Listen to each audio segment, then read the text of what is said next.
আহ, এই গরমে কি আর মানুষ ঘুমাইতে পারে? শালা আগেই ভালো ছিলাম, কত সুন্দর এসি আছিল, এখন একটা ফ্যানও নাই, মানে ঘুমাইতে পারবো না বাল। আর ওই রুমটা যেহেতু টাইস করা, তুই অনে যায় ঘুমাবো আজকে বাল। এই গরমে ঘুমাইতে পারবো না।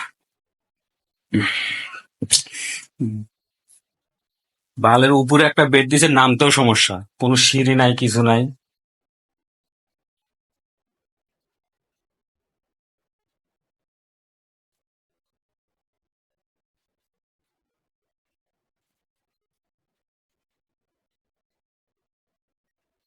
রুমত ঘুমামুই না আজকে, খানকির ফুলা দালাল, তোর কাছে পাই।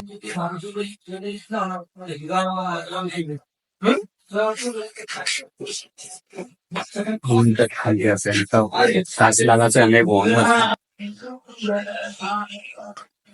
ফুল পাওয়া যায়। হলে এটা একটা ওয়েবার আছে, ওটা গিয়ে আসে সবাই করবো।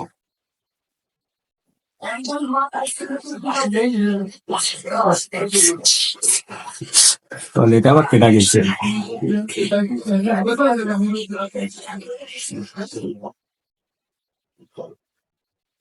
এ ভাই চালু করে পারা হলো ভাই।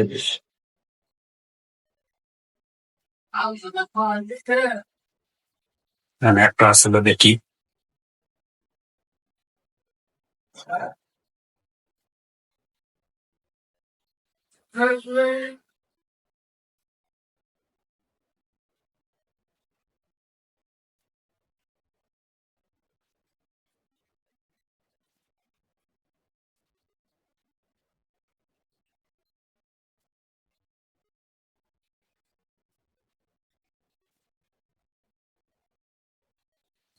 সারা মানে দিছে সাপ্লাই কোম্পানি।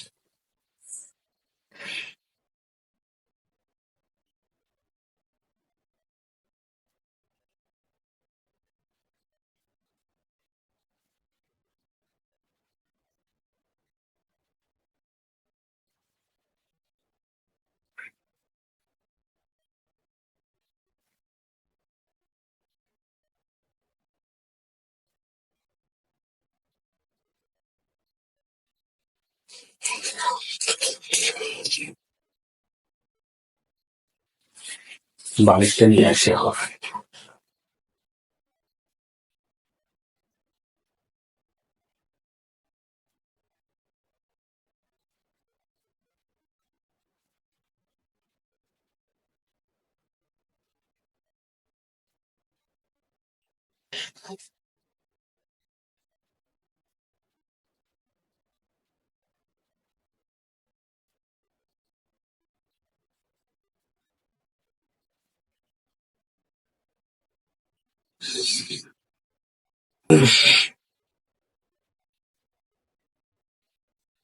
তার রুমের থেকে আমাদের একটু ঠান্ডা আছে এই জায়গায়, আজকে রাতে এই জায়গাতে ঘুমাবো।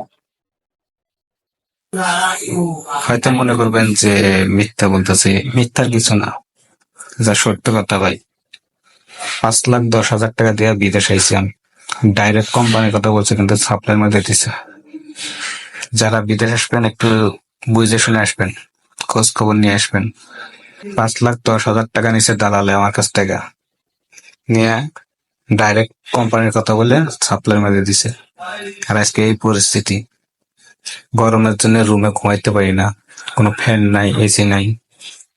এই যে ভাই, তাও দেখলেন এই রুমেই, যাই হোক আজকে রাত আমার এখানে কাটাইতে হবে।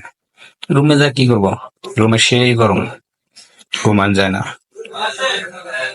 একটা বেড দিছে, বেড তো আরো গরম, পলিস্টার কাপড়ের বেড, অনেক শুলে আরো মানে শরীর অন্যরকম। তাও এই রুমটার তো ছাড় পোকা আছে, এরপরও করার কিছু নাই, ঘুমাইতে হবে। তো সবাই দোয়া করেন যাতে একটা কাজ কাম পাই। অনেক কষ্ট হইতেছে ভাই, অনেক কষ্ট। সাপ্লাই কোম্পানি যে এতটা কষ্ট এখন আমি বুঝতেছি ভাই। তো সবাই ভালো থেকেন, দোয়া করেন সবাই।